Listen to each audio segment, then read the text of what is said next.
Good Tuesday morning, everyone, and welcome into today's daily Bible reading for July the 11th. Today, we are reading together in Judges chapter 20.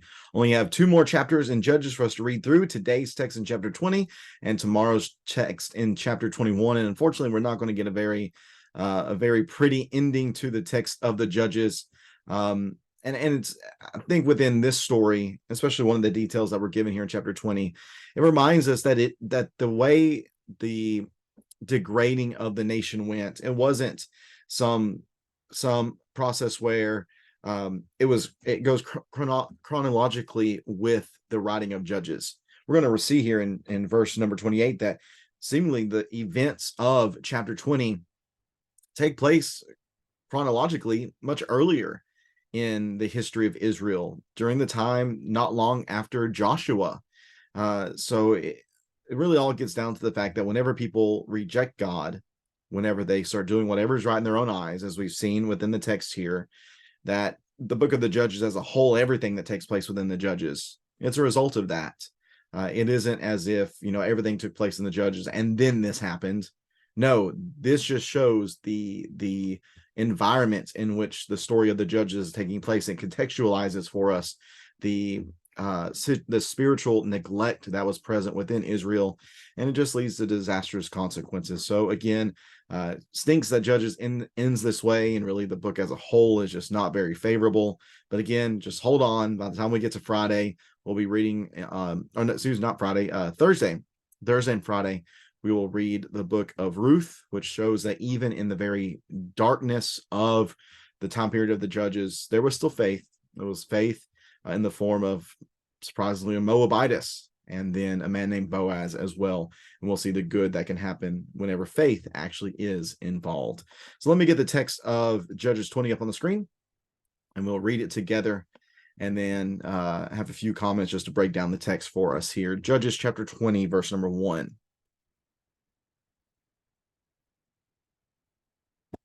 Judges chapter 20, verse number 1, all the Israelites from Dan to Beersheba, which I guess I should set the context if you weren't with us yesterday. We have a Levite who has a concubine that he has mistreated.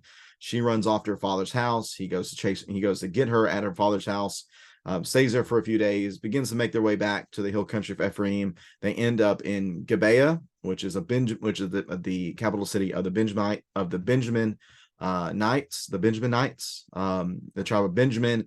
And we basically have Sodom and Gomorrah version 2 take place there within the city, and it ends with the Levite's concubine being raped throughout the night, and then instead of caring for her and providing for her, he cuts her up and uses this basically as a means of getting retribution against the Benjaminites for himself. Really, we're going to read that within the text. And once he sends out the pieces of his concubine's body, then we have chapter 20 taking place. This is the response to what took place in Gibeah, as evidenced by what was said by the Levite as he sent his concubine's body pieces out to the rest of the tribes. So all the Israelites from Dan to Beersheba and from the land of Gilead came out, and the community assembled as one body before Yahweh at Mizpah. The leaders of all the people and of all the tribes of Israel presented themselves in the assembly of God's people, 400,000 armed foot soldiers. The Benjaminites heard that the Israelites had gone up to Mizpah. The Israelites asked, "Tell us, how did this evil act happen?" The Levite, the husband of the murdered woman, answered, "I went to Gibeah in Benjamin with my concubine to spend the night. The citizens of Gibeah came to attack me and surrounded the house at night. They intended to kill me, but they raped my concubine and she died. Then I took my concubine and cut her in pieces, sent her throughout Israel's territory because they had committed a wicked outrage in Israel. Look, all of you Israelites, give your judgment and verdict here and now." Then all the people stood united and said, "None of us will go to his tents or return to his house. Now this is what we will do to Gibeah. We will attack it. By lots, we will take 10 men out of every 100 from all the tribes of Israel, and 100 out of every 1,000, and 1,000 out of every 10,000 to get provisions for the troops when they go to Gibeah and Benjamin, to punish them for all the outrage they committed in Israel." So all the men of Israel gathered united against the city. Then the tribes of Israel sent men throughout the tribe of Benjamin, saying, "What is this evil act that has happened among you? Hand over the wicked men in Gibeah, so that we can put them to death and purge evil from Israel." But the Benjaminites would not listen to their fellow Israelites. Instead, the Benjaminites gathered together from their cities to Gibeah to go out and fight against the Israelites. On that day, the Benjaminites mobilized 26,000 men from their cities, besides 700 fit young men rallied by the inhabitants of Gibeah. There were 700 fit young men who were left-handed among all these troops. All could sling a stone at a hair and not miss. The Israelites, apart from Benjamin, mobilized 400,000 armed men, every one an experienced warrior. They set out, went to Bethel, and inquired of God. The Israelites asked, "Who is to go up first to fight for us against the Benjaminites?" And Yahweh answered, "Judah will go first." In the morning, the Israelites set out and camped near Gibeah. The men of Israel went out to fight against Benjamin and took their battle positions against Gibeah. The Benjaminites came out of Gibeah and slaughtered 22,000 men of Israel on the field that day. But the Israelite troops rallied and again took their positions in the same place where they positioned themselves on the first day. They went up and wept before Yahweh until evening and inquired of him, "Should we again attack our brothers, the Benjaminites?" And Yahweh answered, "Fight against them." On the second day, the Israelites advanced against the Benjaminites. That same day, the Benjaminites came out of Gibeah to meet them and slaughtered an additional 18,000 Israelites on the field. All were armed. The whole Israelite army went to Bethel, where they wept and sat before Yahweh. They fasted that day until evening and offered burnt offerings and fellowship offerings to Yahweh. Then the Israelites inquired of Yahweh. In those days, the Ark of the Covenant of God was with them, and Phinehas, son of Eleazar, son of Aaron, was serving before it. So this is, again, a contemporary with Joshua. We see him in stories all the way back, even to Numbers and Deuteronomy, I believe. So the Israelites inquired of Yahweh again, verse 27. In those days, the Ark of the Covenant of God was there, and Phinehas, son of Eleazar, son of Aaron, was serving before it. And the Israelites asked, "Should we fight against our brothers, the Benjaminites, or should we stop?" Yahweh answered, "Fight, because I will hand them over to you tomorrow." So Israel set up an ambush around Gibeah. On the third day, the Israelites fought against the Benjaminites and took their battle positions against Gibeah as before. Then the Benjaminites came out against the troops and were drawn away from the city. They began to attack the troops as before, killing about 30 men of Israel on the highways, one of which goes up to Bethel and the other to Gibeah through the open country. The Benjaminites said, "We are defeating them as before." But the Israelites said, "Let's flee and draw them away from the city to the highways." So the men of Israel got up from their places and took their battle positions at Baal Tamar, while the Israelites in ambush charged out of their places west of Geba. Then 10,000 fit young men from all Israel made a frontal assault against Gibeah, and the battle was fierce. But the Benjaminites did not know that disaster was about to strike them. Yahweh defeated Benjamin in the presence of Israel. And on that day, the Israelites slaughtered 25,100 men of Benjamin. All were armed. Then the Benjaminites realized they had been defeated. The men of Israel had retreated from Benjamin because they were confident in the ambush they had set against Gibeah. The men in ambush had rushed quickly against Gibeah. They advanced then the whole city and put the whole city to the sword. The men of Israel had a prearranged signal with the men in the ambush. When they sent up a great cloud of smoke from the city, the men of Israel would return to the battle. And when Benjamin had begun to strike them down, killing about 30 men of Israel, they said, "They're defeated before us, just as they were in the first battle." This is basically rehashing what we've already read.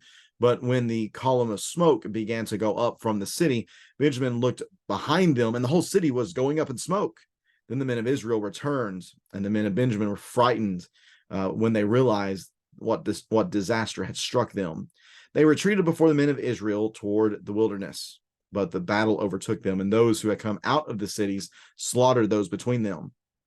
They surrounded the Benjaminites, pursued them, and easily overtook them near Gibeah toward the east. There were 18,000 men who died from Benjamin, all warriors. Then Benjamin returned and fled from the wilderness to Rimmon Rock. The Israelites killed 5,000 men on the highways. They overtook them at Gidom and struck 2,000 more dead. All the Benjaminites who died that day were 25,000 armed men. All were warriors. But 600 men escaped into the wilderness to Rimmon Rock and stayed there 4 months. The men of Israel turned back against the other Benjaminites who killed them with their swords, and killed them with their swords, the entire city, the animals, and everything that remained. They also burned all the cities that remained. And that is Judges chapter 20. As we look at this text, again, this was incited by this Levite. It seems to me that he was just upset that these people had done this to him. And really the emphasis of what he says, once we get to what he says in verse number 4, because he sends out the pieces of his concubine. They go over the entire land of Israel, from Dan to Beersheba, from the land of Gilead. They came from north, south, east, west. They came from everywhere. So this is all of Israel's gathering. And they said, we received this. What happened? Notice how the Levite states what took place. He really, I believe, spins the story to really benefit him. I went to Gibeah, verse number 4, and in Benjamin with my concubine to spend the night. And the citizens of Gibeah came to attack me and surrounded the house at night. They intended to kill me. That's not really what the story says, but I mean, I guess I can understand it. But they raped my concubine and she died. I mean, that's true. They did that. But he doesn't say that I gave them to her. He doesn't say that. He also doesn't mention how she crawled to the threshold of the door and quite possibly could have been alive in the morning, and yet he did not render her aid.